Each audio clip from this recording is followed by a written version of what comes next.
It's Monday, October 13th. Welcome to Scouting the League. Just a few weeks ago, everyone was ready to crown Liam Coen as the perfect hire for the Jacksonville Jaguars.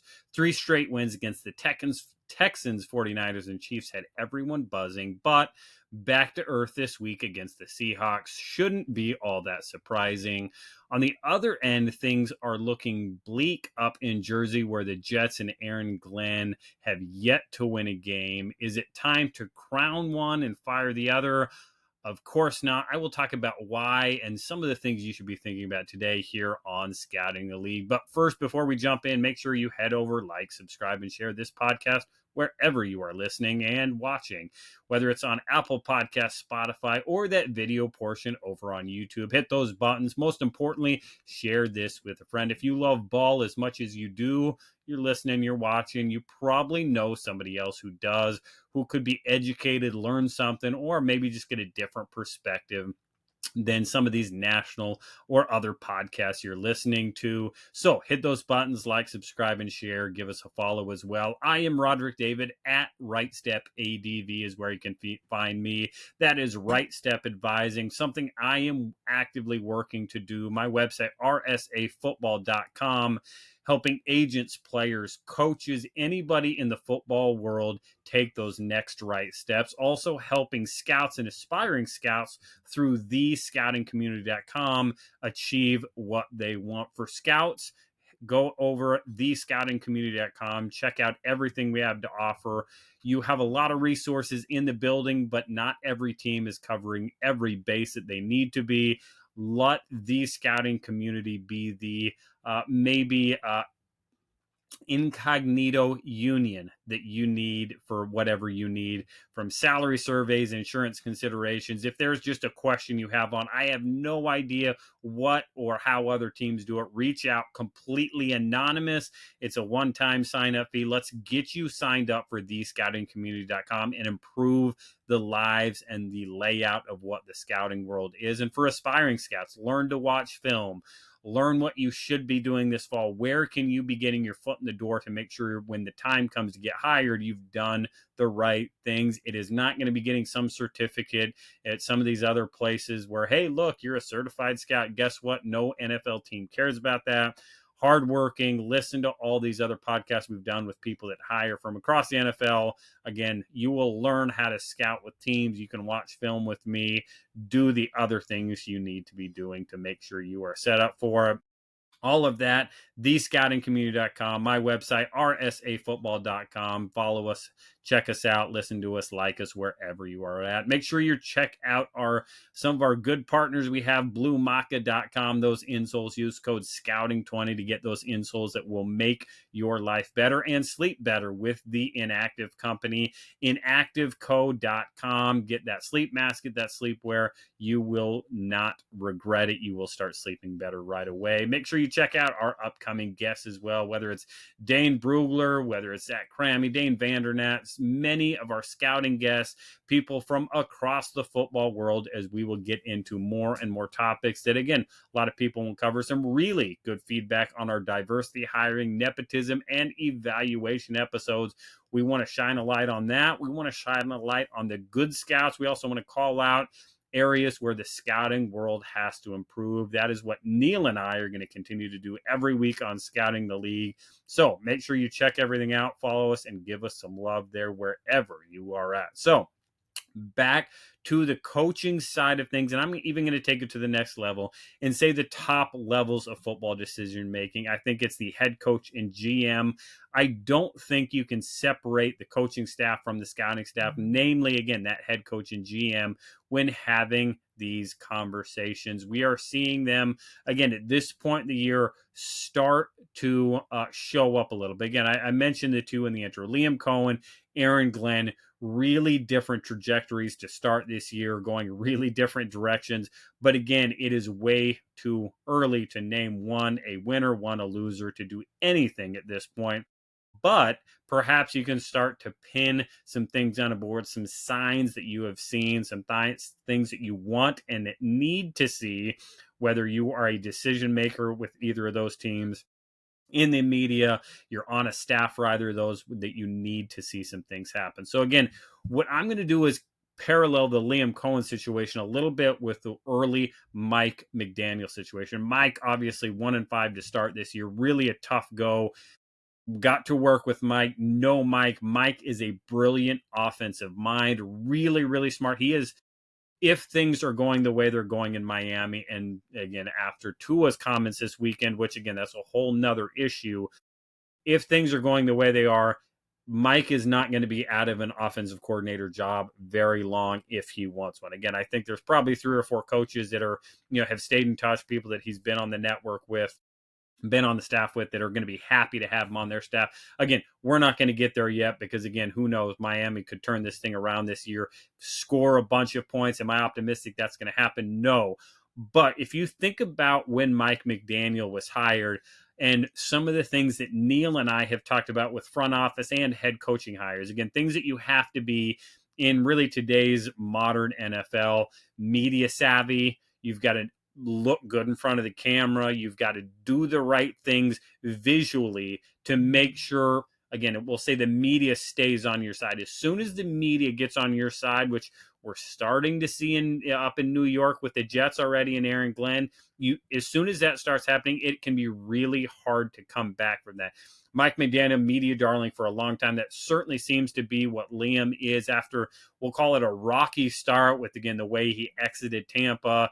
Again, kind of his goofy initial press conference. He said a lot of really good things from a media standpoint that really put him in a good light. Again, the difference in what the Giants have done this year, Joe Shane, Brian Daboll, the disaster that was last year's Hard Knocks and everything that went down with Saquon and all that kind of stuff, to where they're at this year. Again, starting to play better football. Jackson Dart, again, really a quiet front office, has been really firm in some of this stuff. You see that dichotomy. So again, all of a sudden you look at the way Mike McDaniel started. 7-3 at the bye, finished 2-5. But again, he was really good in front of the media in 2022. Really well liked. Hey, it's going to take him another year. 2023. Again, he had been crowned. We'll say he had been crowned at that point. This guy is the answer to lead this Dolphins franchise, get Tua right, get him going in the right direction. 2023, everything's to be looking on the up and up. 6-3 at the bye, 5-3 after. But you lose the last 2 regular season games, losing the playoffs. And again, that's where that was the offseason that I thought was really going to be, and again, go back, check the receipts. That was the offseason I thought was going to be the big one for Mike McDaniel. And that's really the offseason when head coach leadership, and again, bring in that GM leadership in building that roster is so, so important, where the leadership has to come in.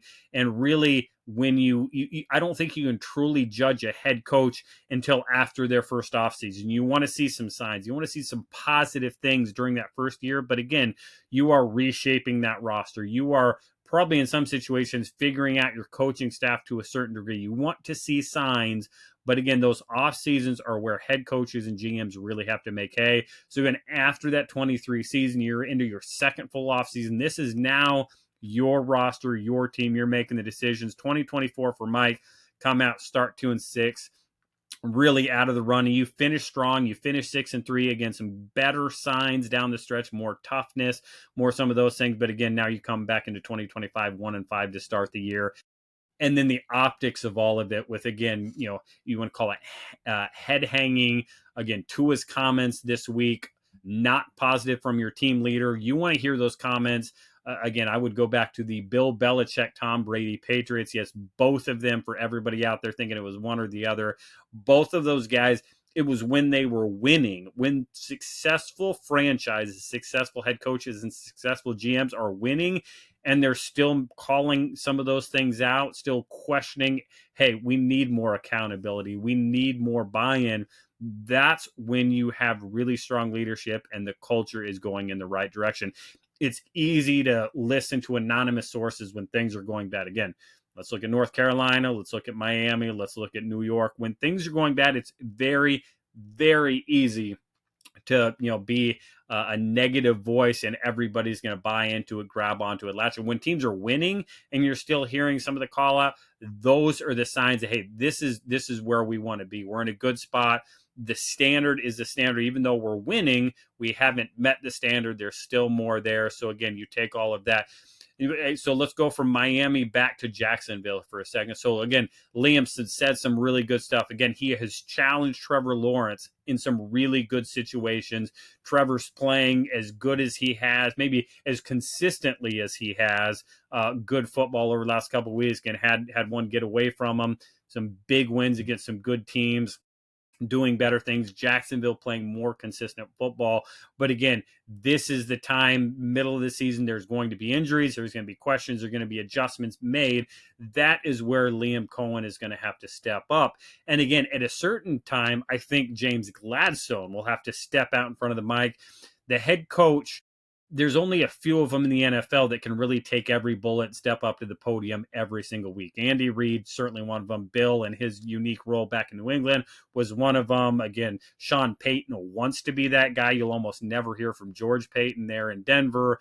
Again, Jim Harbaugh, you probably won't hear a whole lot from Joe Horitz out in the Chargers. Again, certain head coaches are going to want to step up there and take every bullet. For younger staffs, newer staffs, there may be a time where Darren Muji up in New York needs to step in front of the mic and maybe take a bullet, take an arrow for Aaron Glenn as they continue to turn this thing around. There may be a time where James Gladstone has to take, hey, Liam, you've been awesome so far. Let me take it this week when things aren't so good, when we maybe have a roster question. If you're in alignment, if that head coach and GM are in alignment, it shouldn't matter who is stepping to the podium, and give a little bit of reprieve to the other one. Again, hopefully that's what Joe Schoen and Brian Daboll have finally established, have going in the right direction there in New York. It is certainly what Shane Steichen and Chris Ballard have in Indianapolis. I remember a short time ago when most of the country wanted both of those guys fired before the season even started. It's not Anthony Richardson, it's Daniel Jones. What are we doing? Hey, look where the Colts are at. It is an absolute, feather in the cap for both of those guys. They're playing good football. They are meeting a standard. They are playing Colts football. And you've seen both of those guys. Again, you're talking a more veteran GM and Chris Ballard ready to step up, take bullets, do what he needs to.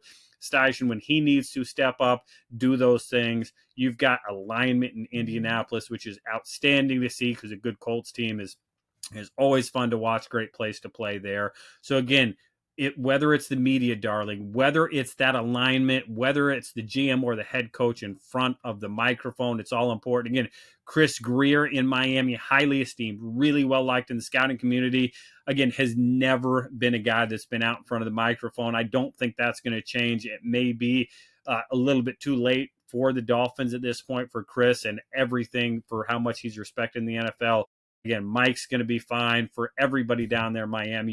You hope the writing's not on the wall. They can get this thing turned around, kind of like the Giants are doing up in New York, but only time will tell. We've seen this with different GM head coach combinations. The alignment has to be there. I've saw it with Dan Quinn and Thomas Dimitroff. You see it with Brad Holmes and Dan Campbell. Again, we saw it preseason. There's time, there's place. These guys have to be on the same page. And ultimately, that is why we still have to wait to crown Liam Coen and to fire Aaron Glenn. So let's take our time. Let's see what these teams look like the rest of this year. And again, even through an offseason. Got to get at least one offseason to see the decisions they make, see the way things going. You hate to see one and dones. I think it's terrible. It's an indictment on the leadership team that made those hires. And again, you should be pointing the arrow in that direction if you're making a one and done hire. But again, got to get through that full offseason. Let's pump the brakes on Liam. Let's pump the brakes on Aaron Glenn and anybody else, college, pro world, that is out in front. Let's wait and see where everything happens. Let me know what you think. Should we be crowning one? Should we be firing? Who else should be on the hot seat in some of these spots? Where are you looking at? What signs and patterns are you looking for with either of these teams or any team across the NFL to see, hey, maybe time to make a change? Baltimore, I don't expect them to make an in-season change. But again, are there patterns now showing up in Baltimore? Only time will tell. Let me know at RightStepADV. Make sure you're around all week. We'll be back 5 episodes this week. Excited to get back into the draft room with a couple of these positions. Excited to get back on with a couple great guests this week. But in the meantime, you're going to keep watching football. I'm going to keep watching football. And in all of it, you know we will keep scouting.